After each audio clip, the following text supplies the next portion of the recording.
I'm working with my car. So basically we've got the MUX and we're going to be changing out these roof racks to the Rhino roof rack process. So we're going to go for a flat rack so that I can put the Starlink as a flat mount and set up as a 12 volt system.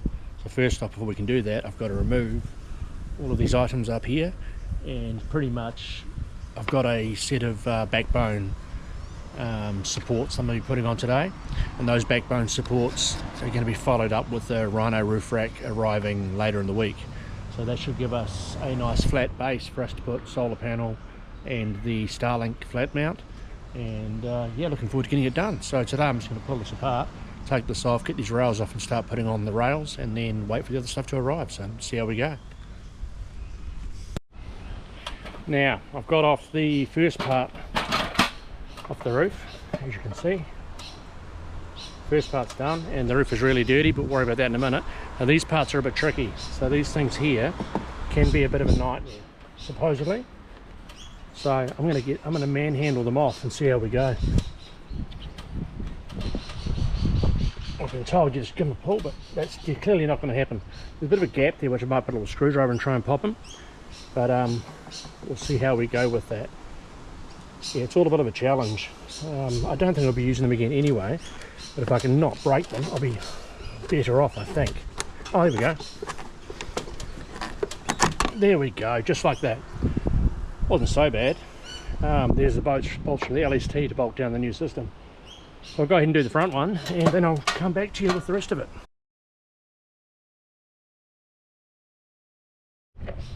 Well, the front one came off pretty straightforward as well. I wedged a little screwdriver into that point there and popped it off. It's damaged, so I think they're pretty sacrificial. So, oh well, I'm putting on a new roof rack anyway, so hopefully we don't need to change it anytime soon. Otherwise that's going to suck. But we'll go now, take off the rest of the rails and see what comes up. Well, happy days. I've got one rail off. It's pretty shit what's amazing. What's in there? There's all sorts of crap. Bits of rubber, dirt, probably worthwhile taking off anyway. But that's the LST rails. I think with the other models you have to actually drill these holes, so at least these ones I've got them here. So I'm going to take these off now and then move over to the other side. That bolt there, I had to cut off the awning, wouldn't come free. So yeah, give this a clean out and then start to potentially install the backbone system for the Rhino rack. So happy days. Let's just see how we go.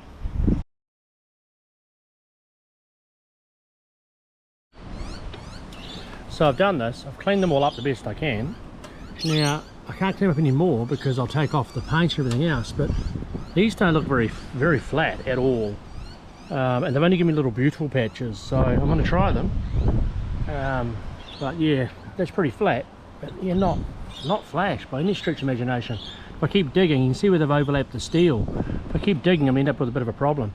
So I'm going to give it a go, see what it does.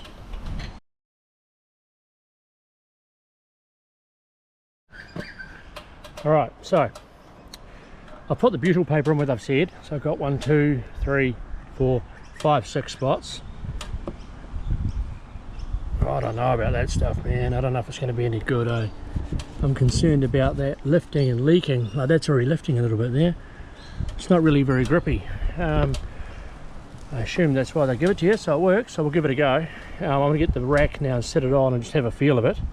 Take off the other side and then bolt it down and see what that looks like. But yeah, I've got my reservations, so because I've got my reservations, it's likely to leak all over my vehicle in the first rain and I'll be stoked. So I'll let you know how we go. Alright, I've got it on. Now, a couple of things to know about that's really important. This butyl stuff, they give you just the right amount. So the minute you screw it up, you're in a world of hurt. Now, there's two sides. There's a fluffy side and the flat side. Remember that as one overhangs and one doesn't. The one that doesn't is the one you want to stick down onto the roof because that's sticky.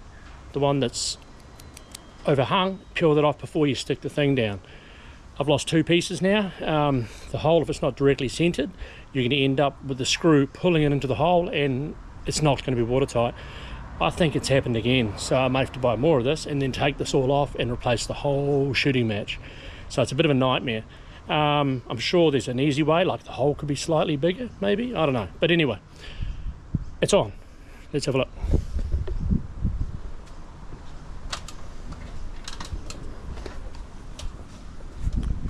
So it's on. You can see there the butyl around the edge. There, the butyl around the edge. Here, not so much. You can't see it on this side. I think it's pulled it in. Same here, you can't see it at all. And I'm wondering whether it's been pulled into the hole when I've done up the bolts. And if that's happened, I'm going to water hurt. So let's see how we go, eh? I'm going to water test it now.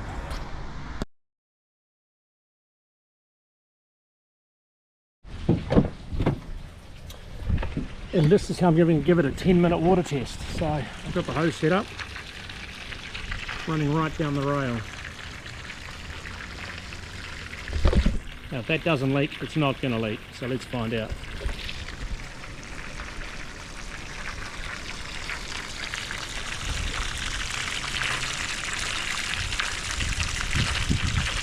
So I'm going to go make coffee, come back in 10-15 minutes, and I'm wasting water, but ignore that and see how we go. Awesome. Alright, so it's been 10 minutes, no water inside. So that's a bonus. Pretty happy with that. So actually very happy with that. So now I'm going to shoot down to Bunnings or Supercheap and try and find some more of that butyl paper so I can do the other side. And we'll come back when I get that stuff. So far so good. Everything's still running. And we've got no leak. So let's just roll on with that, eh? Happy days.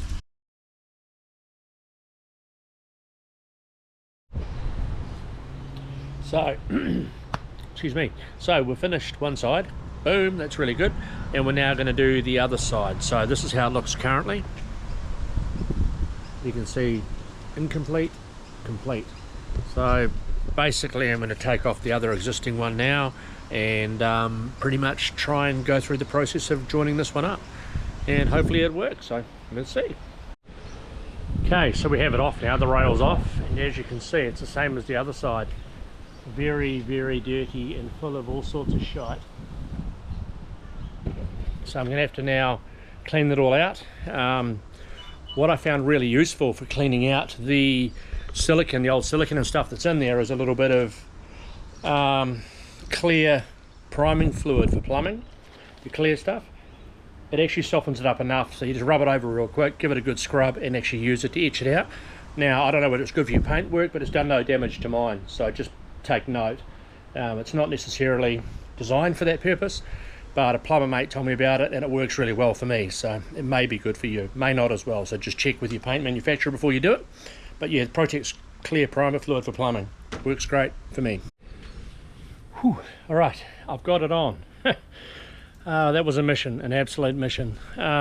Basically the little pads that I bought, the butane pads, I done a water test and it leaked like a sieve. So I've gone for the other tried and true, which is how I contacted installers, and they said this is what they do, which is just silicon. So this is what I've done. So it's got silicon running along there. So I put some silicon around the bolt holes and then I put them on the actual unit, dropped it on and screwed it down. Shouldn't leak now. Like if it does, that's miracle stuff. Also the rack has arrived, so this is the one.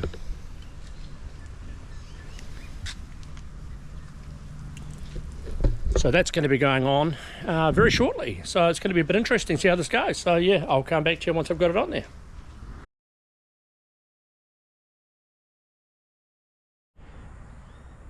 And finally I am finished.